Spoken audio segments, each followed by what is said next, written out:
بہت ساری تواتر کے ساتھ ہمارے پاس احادیث موجود. تواتر اس کو کہتے ہیں جس میں بہت سارے صحابہ سے ایک ہی روایت چلی آ رہی ہو. بخاری میں ہے، مسلم میں ہے. تو اس میں نبی کریم صلی اللہ علیہ وسلم نے فرمایا ہے کہ میری امت کا یہ فخر ہے کہ نسل آدم کا سب سے بڑا فتنہ، فتنہ سمجھ لیں کہ عربی میں ہم اردو میں فتنہ اور عربی میں ٹرائل یا ٹیسٹ کو فتنہ کہتے ہیں. وہ نسل آدم کا سب سے بڑا فتنہ میری امت کے اوپر آئے گا، سب سے بڑا ٹیسٹ اور سب سے بڑا ٹرائل. ٹھیک ہے. اور الحمدللہ میری امت اس میں سرخرو ہوگی. واہ واہ واہ. ٹھیک ہے. دجال آئے گا اور آخر الزمان میں آئے گا. اب اس سٹڈی میں چلنے سے پہلے ہمیں سب سے پہلے یہ ڈیٹیکٹ کرنا پڑے گا کہ آخر الزمان کیا چیز ہے، کہاں سے شروع ہوتا ہے، کہاں ختم ہوتا ہے. اب کہاں ختم ہوتا ہے اس کا علم تو اللہ تعالیٰ کے پاس ہے، بے شک کہ قیامت کس دن آنی ہے اللہ کو علم ہے. لیکن شروع کہاں سے ہوتا ہے؟ تو قرآن میں اللہ تعالیٰ نے ایک بل بورڈ لگایا ہے اس کے شروع ہونے کا. اچھا. سورہ نوح کی آیت نمبر 92 میں اللہ تعالیٰ فرعون کا ذکر کرتے ہوئے جب فرعون ڈوب جاتا ہے تو اللہ کہتا ہے کہ ہم آج تمہارے جسم کو بچا لیں گے اور پھر اسے بنا دیں گے آخر میں یا بعد میں آنے والوں کے لیے ایک نشانی. ہاں جی. اب فرعون ڈوب گیا، دن، مہینے، سال، صدیاں گزر گئیں، بلکہ ہزاروں سال گزر گئے، 2500-3000 سال گزر گئے. کسی کے وہم و گمان میں بھی نہیں تھا کہ فرعون کی لاش کہاں ہے، کسی نے دیکھی بھی نہیں تھی. لیکن قرآن بدستور کہہ رہا تھا کہ ہم تمہارے جسم کو بچا لیں گے. اس پہ بڑی تان بھی کیا گیا، قرآن کو مخالفت بھی کی گئی کہ یہ دیکھیں جی. لیکن 1886 میں فرعون کی لاش جو ہے وہ برآمد ہو گئی اور سائنسدانوں نے تحقیق کر کے یہ ثابت کر دیا کہ یہ وہی فرعون ہے جو پانی میں ڈوب کے مرا ہوا ہے. باقاعدہ یہ اس پہ لٹریچر ہے جو فرینچ سائنٹسٹ نے باقاعدہ اس کے اوپر اپنی ورڈکٹ دی کہ یہ وہی فرعون ہے جو پانی میں ڈوب کے مرا ہوا ہے. اب اس کا مطلب ہے کہ 1886 سے آخر الزمان شروع ہو چکا ہے. اچھا. اس کے ساتھ ساتھ نبی صلی اللہ علیہ وسلم کی ایک حدیث ہے، بلکہ وہ بہت ہی مشہور حدیث ہے، حدیث جبریل ہم اس کو کہتے ہیں، جس میں کہا گیا ہے کہ جب تم یہ دیکھو کہ ننگے بدن اور ننگے پاؤں کالے اونٹ چرانے والے بڑی بڑی عمارتیں بنانے میں آپ مقابلہ کریں تو سمجھ لینا کہ آخری وقت قریب ہے. تو مجھے تو اس میں کسی قسم کا کوئی شک نہیں کہ ہم آخر الزمان میں جی رہے ہیں. نشانیاں بہت ساری قیامت والی آ گئی ہیں. جی ہاں، ہم آخر الزمان میں جی رہے ہیں. اب آخر الزمان کا سب سے بڑا ٹیسٹ اور ٹرائل جو ہے وہ دجال ہے. اور تقریباً 100 کے قریب احادیث ہمیں ایسی ملتی ہیں جس میں نبی کریم صلی اللہ علیہ وسلم نے دجال اور سورہ کہف کا ایک ریلیشن بتایا ہے. بالکل. سورہ کہف میں بہت ساری چابیاں ہیں جو کائنات کے تالے کھولتی ہیں. اور سب سے بڑی بات یہ ہے کہ نبی صلی اللہ علیہ وسلم سے جب بھی پوچھا گیا کہ دجال سے بچاؤ کی تدبیر کیا ہے تو انہوں نے کہا سورہ کہف پڑھو. کبھی کہا پہلی 10 آیات پڑھو، کبھی کہا 3 آیات پڑھو، کبھی کہا پوری سورہ پڑھو، کبھی کہا آخری 10 آیات پڑھو. میننگ دیر بائی کہ سورہ کہف کا اور دجال کا کوئی بہت بڑا تعلق ہے.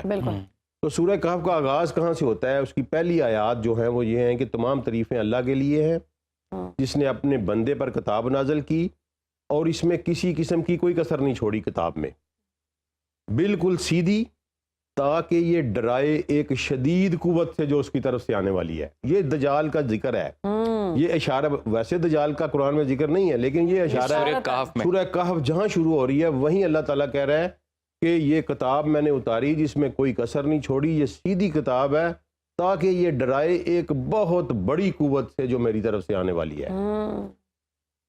اور لوگوں کو خوشخبری دے ان کو جو میرے ماننے والے ہیں. میننگ دیر بائی کے 2 گروپ ہوں گے، ایک وہ جو دجال کو مان جائیں گے اور ایک وہ جو دجال کو رزسٹ کریں گے. بالکل. اور دجال اب ہے کیا؟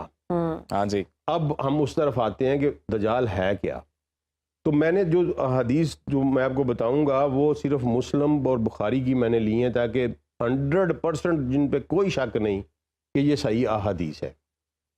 تو ابتدائی 10 آیات والی جو حدیث ہے وہ مسلم میں ہے 1883، جس میں نبی صلی اللہ علیہ وسلم نے فرمایا کہ اگر دجال سے بچنا چاہتے ہو تو ابتدائی 3 یا 10 آیات کی جو ہے نا ان کو پڑھا کرو. اب پڑھنے سے مراد، وہ میں نے پہلے بات آپ کو کر دی کہ پڑھنے سے مراد اس کو سمجھنا ہے، خالی پھونکے مارنے سے نہیں جائے گا دجال. اور یہ نہیں کہ آپ نے پڑھ لیا اور اس کے ترجمے کی آپ کو سمجھنا ہے، اس کو سمجھنا ہے کہ یہ کیا ہو رہا ہے. جس طرح میں نے آپ کو بتایا کہ وہ کہتے ہیں ایک شدید قوت آنے والی ہے تو اس کا مطلب ہے کوئی چیز آنے والی ہے. عبدالسلام صاحب، یہی میرا سوال اب یہ ہے، جیسے ابھی آپ بھی بات کر رہے تھے کہ دجال ہے کیا، تو مختلف تعبیریں کی جاتی ہیں. کچھ لوگ کہتے ہیں جی موجودہ نظام ایک دجالی نظام ہے, کچھ لوگ کسی گیجٹ کو کنیکٹ کر دیتے ہیں کہ جی یہ دجال ہے, کیونکہ وہ ایک آنکھ کے سمبل کی جب بات ہوتی ہے تو اس طرح سے مختلف چیزوں کے ساتھ اس کو ایسوسیٹ کیا جاتا ہے. تو قرآن اور حدیث کی روشنی میں بتائیے. سر بخاری کی 3057 نمبر حدیث ہے جس میں نبی کریم صلی اللہ علیہ وسلم نے فرمایا کہ تمام نبیوں نے اپنی امت کو دجال سے ڈرایا ہے, لیکن میں تمہیں ایک ایسی بات بتا رہا ہوں جو کسی نبی نے نہیں بتائی. دجال کانا ہوگا اور جان لو کہ تمہارا رب کانا نہیں ہے. میننگ دیر بھائی کہ رب کا اور دجال کا بھی کوئی ریلیشن ہے. اس لیے نبی صلی اللہ علیہ وسلم نے فرمایا نا کہ تم یہ جان لو کہ وہ کانا ہے اور تمہارا رب کانا نہیں ہے. اس کا مطلب یہ ہے کہ دجال آ کے رب ہونے کا دعویٰ کرے گا. نمبر 2, نبی صلی اللہ علیہ وسلم نے مسلم کی حدیث ہے 7365 جس میں نبی صلی اللہ علیہ وسلم نے فرمایا کہ وہ ایک نوجوان ہوگا, اس کے گنگریالے بال ہوں گے, ایک آنکھ اس کی انگور کی طرح باہر نکلی ہوئی ہوگی, اس کا جسم گھٹا ہوا بھاری ہیوی برکم جسم ہوگا, ٹانگیں اس کی ٹیڑھی ہوں گی. یہ اس کا مطلب ہے کہ وہ ایک شخصیت ہے. اتنی تفصیل سے جب ہمارے نبی صلی اللہ علیہ وسلم نے ہمیں بتا دیا تو اس کا مطلب ہے کہ وہ ایک شخصیت ہے, لیکن ساتھ ساتھ وہ شخصیت کسی سسٹم پہ آئے گی نا. بالکل, وہ کوئی نہ کوئی چیز ایسی بنی ہوئی ہوگی جس کو آ کے وہ ٹیک اوور کرے گا. تو میننگ دیر بھائی کہ دجال کے آنے سے پہلے اس کا ایک بہت بڑا سسٹم دنیا میں اسٹیبلش ہو چکا ہوگا. اور اس کے بعد ایک لمبی حدیث ہے جس میں نبی کریم صلی اللہ علیہ وسلم نے, مسلم ہے 7374, جس میں نبی صلی اللہ علیہ وسلم نے فرمایا کہ وہ آئے گا, مشرق کی طرف سے آئے گا. بالکل, اس کے ایک ہاتھ میں آگ کا دریا ہوگا, ایک ہاتھ میں پانی کا دریا ہوگا. اور وہ کہے گا کہ جو میرے ساتھ جائے گا اس کو میں یہاں پانی میں, اور جو دوسری طرف جائے گا وہ آگ میں جائے گا. جہنم جنت کا. پھر یہ فرمایا کہ زمین کے خزانے اس کی ڈسپوزل پہ ہوں گے. وہ زمین کو کہے گا کہ اپنی فصلیں اگاؤ تو فصلیں اگ پڑیں گی. وہ آسمانوں کو کہے گا بارش برساؤ تو بارش برس پڑے گی. تو لوگ اس کے معجزات سے متاثر ہو جائیں گے. پھر نبی صلی اللہ علیہ وسلم نے فرمایا کہ وہ 40 دن رہے گا, اس کا ایک پہلا دن 1 سال کے برابر, دوسرا دن 1 مہینے کے برابر, تیسرا دن 1 ہفتے کے برابر, اور باقی دن تمہارے دنوں کی طرح ہوں گے. اب صحابہ نے پوچھا, یہ بڑی عجیب بات ہے. ہاں جی بالکل, صحابہ نے پوچھا کہ یا رسول اللہ ہم نمازیں کیسے پڑھیں گے؟ ایک ہی نماز پڑھیں گے جو 1 سال 1 دن کے برابر 5. انہوں نے کہا نہیں, تم وقت کا اندازہ کر لینا, ٹائم کا اندازہ. اب وہ کیا, اس کا مطلب ہے کہ وہ ٹائم کے ساتھ چھیڑ چھاڑ کرے گا. ٹھیک ہے جی. ایک دن 1 سال کا ہونے کا مطلب یہ ہے کہ وہ ٹائم کے ساتھ کوئی ایسی چھیڑ چھاڑ کرے گا. تو اللہ تعالیٰ نے سورہ کہف میں یہ بیان کیا کہ ٹائم کے ساتھ وہ چھیڑ چھاڑ کیسے کرے گا. ہم اگلے سیگمنٹ میں سورہ کہف کو ڈسکس کریں گے, لیکن ابھی ہم یہ ڈسکس کر رہے ہیں کہ وہ ہے کیا. اور عبدالسلام صاحب, اس کا خروج ہوگا یا وہ پیدا ہوگا پھر وہ بڑا ہوگا, اس کے بارے میں اس سلسلے میں ایک بڑی سیدہ فاطمہ بنت قیس کی طرف سے حدیث ہے جو مسلم میں رپورٹ ہوئی ہے, اور اس کو حدیث تمیم داری کہتے ہیں. وہ حدیث یہ ہے کہ نبی صلی اللہ علیہ وسلم کے ایک صحابی تھے تمیم داری, وہ کسی سفر پہ نکلے سمندر میں, تو طوفان کی وجہ سے وہ اپنا رستہ بھٹک گئے, اور وہ کہتے ہیں 1 مہینے تک ہم سمندر میں بھٹکتے رہے. پھر ایک جزیرے پہ جا کے رکے. جب ہم وہاں گئے تو ہمیں ایک عورت نما چیز نظر آئی جس کے آگے بھی بال تھے, جس کے پیچھے بھی بال تھے.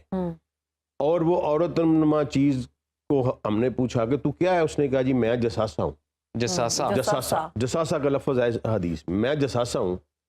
تو انہوں نے کہا کہ کیا جساسا؟ اس نے کہا مجھے چھوڑو, وہ ایک شخص جو ہے وہ دیر میں بیٹھا ہوا ہے, یعنی آگے مندر ہے ایک, اس میں دیر مندر کو کہتے ہیں. اچھا, حدیث میں لفظ دیر آیا ہے.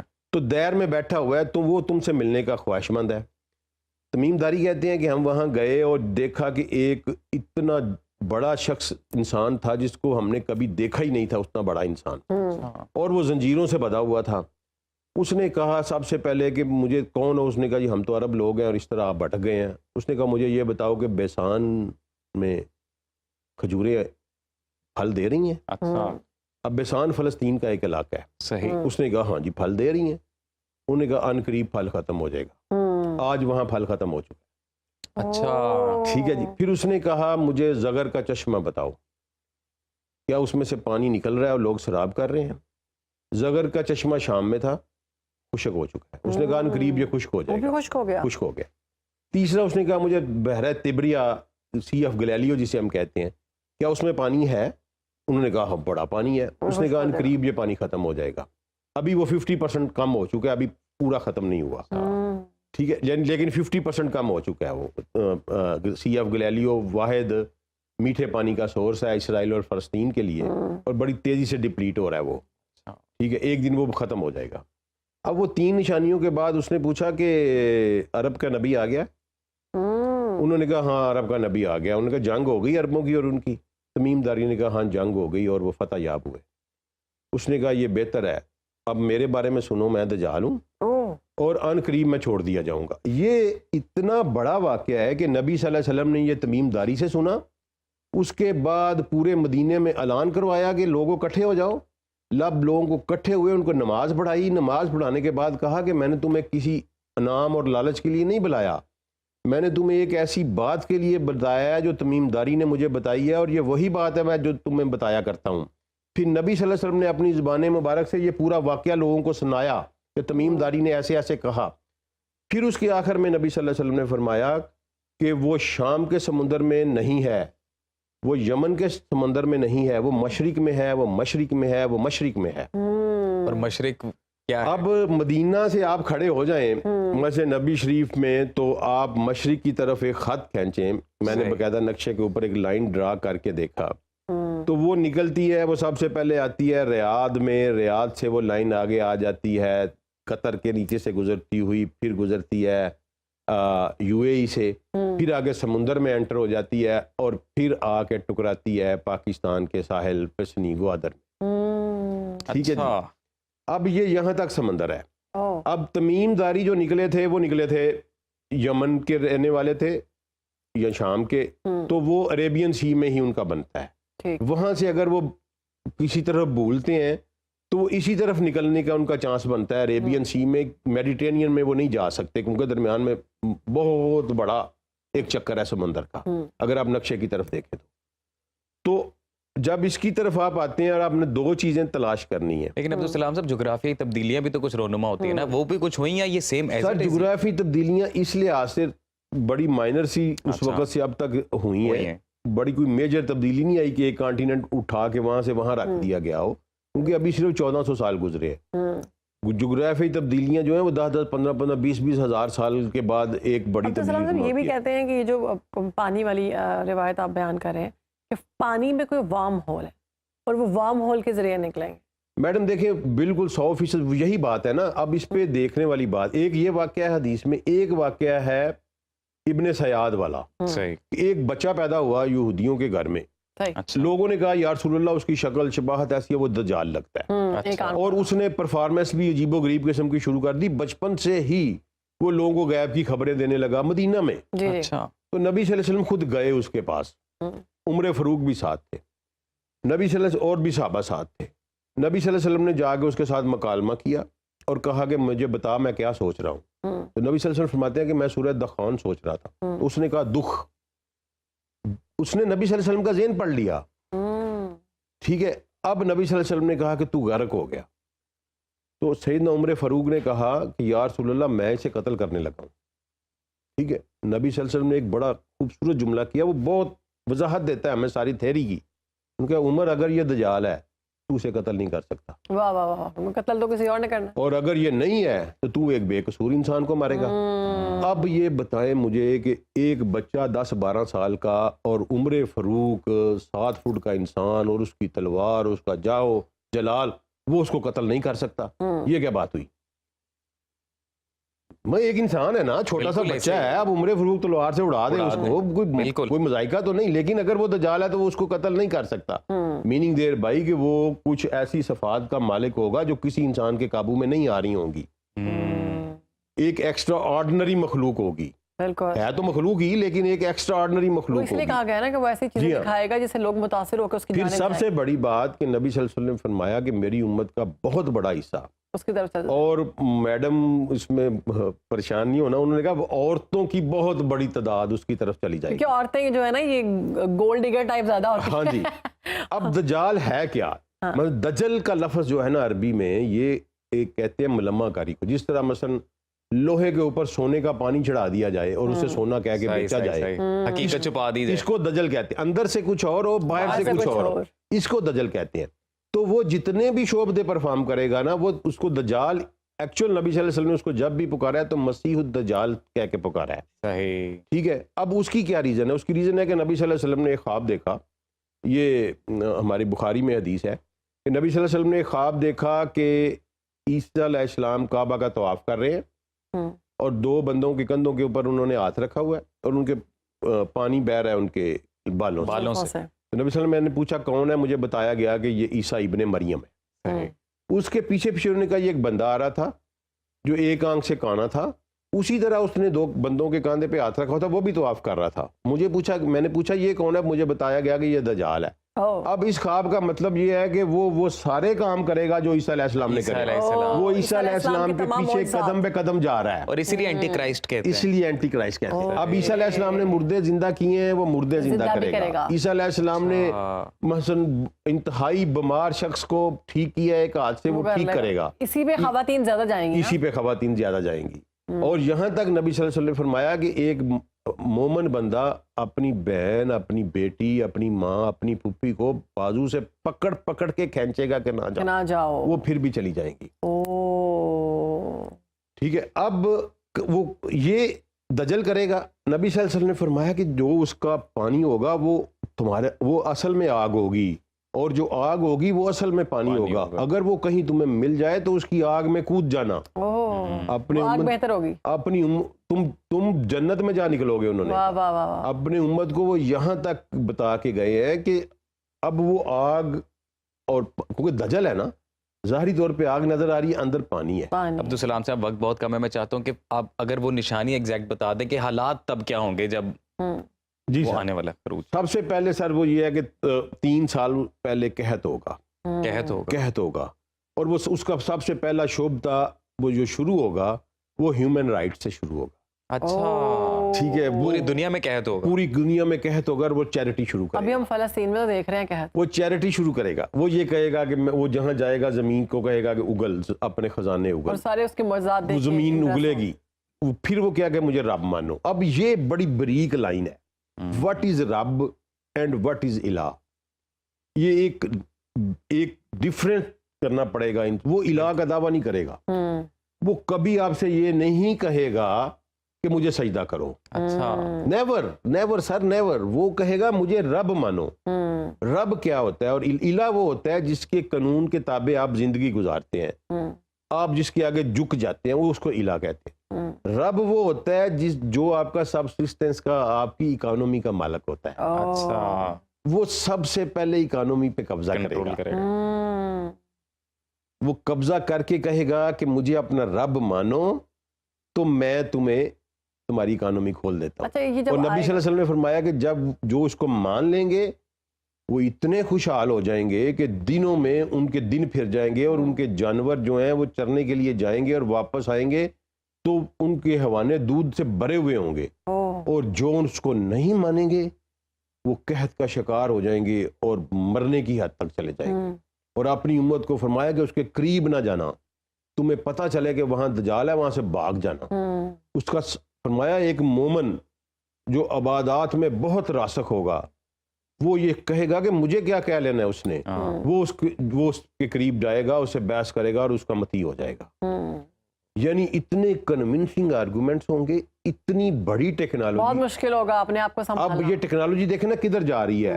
آرٹیفیشل رینز کہتے ہیں ایک آواز آئی, ہمارے لاہور میں آ گئی ہیں. ٹھیک ہے. عبدالسلام صاحب کہتے ہیں کہ جب دجال کی جو آواز ہے نا وہ ہر کسی کو سنائی دے گی, بے شک وہ مدینہ میں ہے نا تو پوری دنیا. میڈم یہ گوگل آپ کو سنائی تو دے رہا ہے. یہ جو کیا کر مثلا یہی تو کہہ رہا ہوں کہ سائنس اور ٹیکنالوجی کا اور دجال کا آپس میں بہت گہرا تعلق ہے. اب آپ مجھے بتائیں کہ آپ لاہور کی سڑک میں گھوم رہے ہیں, آپ لوکیشن لگاتے ہیں, وہ آنٹی بتاتی جاتی ہے آپ کو کہ آپ دائیں مڑ گئے, آپ غلط مڑتے ہیں, وہ کہتی ہے ہاں وہ تم نے غلطی کر لی ہے, بالکل تم اب دوبارہ سے ٹھیک ہے. تو اب اگر وہاں بیٹھ کے دجال خطاب کرے گا تو وہ سنے گا نہیں ساری دنیا, ایک ایک گھر ایک ایک بستی میں اس کی آواز جائے گی. اچھا اس کا یہ جو دجال ہے اس کا امام مہدی علیہ السلام کے ظہور کے بعد ہی آئے گا یا جی پہلے آئے گا؟ یہ امام مہدی کے ظہور کے بعد آئے گا. ٹھیک, اس کے ظہور کے پہ ہم بات کریں گے اگلے سیگمنٹ. آج ہم صرف یہاں تک ہیں کہ یہ ہے کیا, انسان ہے, ایک بہت بڑے سسٹم کے اوپر آئے گا, مشرق سے نکلے گا, اور نبی صلی اللہ علیہ وسلم نے فرمایا کہ اصفہان کے 70,000 یہودی اس کے ساتھ ہوں گے. اب آپ کو یہودی اپنے مسیحا کہتے ہیں. اب آپ کو سن کر حیرانگی ہوگی کہ اصفہان میں سب سے بڑی سیٹلمنٹ ہے اس وقت یہودیوں کی. اصفہان ایران کا ایک شہر ہے, بالکل, اچھا, اور اس میں تقریباً 2-3 لاکھ یہودی اس وقت موجود ہیں, بالکل مقیم ہے, ایران کے شہری ہیں. اور یہ پوری دنیا میں ٹریول کرے گا لیکن مدینہ نہیں جا سکے گا. یہ بھی مدینہ دیکھیں سر, وہ بھی بڑی خود اس نے تمیم داری کو کہا کہ میں طیبہ میں نہیں جا سکوں گا اور مکہ میں نہیں جا سکوں گا, وہ میرے لیے حرام کر دیے گئے ہیں. تو نبی صلی اللہ علیہ وسلم نے اپنی چھڑی مبارک زمین پہ مار کے کہا یہ طیبہ ہے, یہ طیبہ ہے, یہ طیبہ ہے, مدینے کی زمین کو کہا. اور پھر نبی صلی اللہ علیہ وسلم نے ایک حدیث بیان فرمائی کہ وہ احد کے پیچھے اترے گا, وہ احد کے پیچھے اترے گا اور فرشتے اس کا راستہ روک لیں گے.